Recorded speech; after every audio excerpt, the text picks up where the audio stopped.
नामदेव जी की सीरीज को आगे बढ़ाते हुए ऐसी ही एक और घटना का वृतांत आपको सुनाते हैं। नामदेव व्यापार आदि में ध्यान नहीं देते थे, जिस कारण उनकी पत्नी राजाई पैसों की तंगी महसूस करती थी।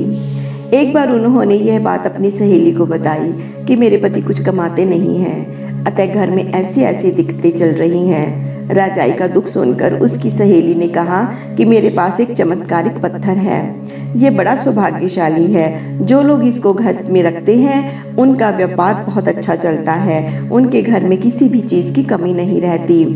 जब से हम इसे घर में लाए हैं हमारा सब कुछ बहुत अच्छा हो गया है। मैं उसको थोड़े दिन के लिए तुम्हें दे देती हूँ, तुम उसे अपने घर में रखो। जब तुम्हारे घर में भी सुख समृद्धि आ जाएगी तो मुझे वापस कर देना। राजाई खुशी खुशी वह पत्थर अपने घर ले आई और घर में रख दिया। जब नामदेव को यह बात पता चली तो वे राजाई का उपहास करते हुए कहने लगे, अरे ये पत्थर वत्थर कुछ नहीं देगा, जो कुछ देगा विट्ठल ही देगा। विट्ठल के अतिरिक्त और किसी में इतनी क्षमता ही नहीं जो किसी को कुछ दे सके। ऐसा बोलकर उन्होंने वह पत्थर उठाया और नदी में फेंक दिया। राजाई ये देखकर परेशान हो उठी, क्योंकि वह पत्थर मांगी हुई वस्तु थी जो उसे वापस करनी थी। जब सहेली ने वह पत्थर वापस मांगा तो राजाई बड़ा शर्मिंदा होते हुए दुखपूर्वक बोली कि मेरे पति ने वह पत्थर नदी में फेंक दिया, अब मैं क्या करूं, कैसे लौटाऊं। यह सुनकर सहेली चिंतित हो उठी।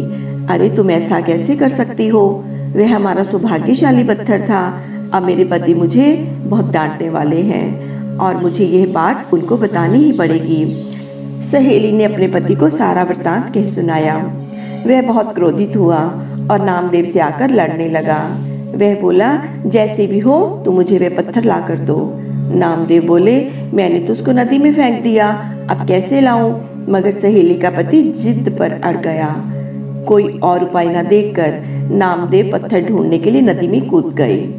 कुछ देर नदी में डुबकी लगाकर वहां से 7-8 पत्थर लेकर वहां बाहर निकले। उन्होंने पत्थर लाकर उस इंसान के सामने रख दिए। नदी में इसी तरह के इतने पत्थर मिले, इसमें से जो तुम्हारा है उसे ले लो, चाहे तो सारे ही रख लो। ये देखकर उस इंसान को इतना आश्चर्य हुआ कि उनके पास सिर्फ एक पत्थर था जिसे वे बहुत सौभाग्यशाली समझ रहे थे।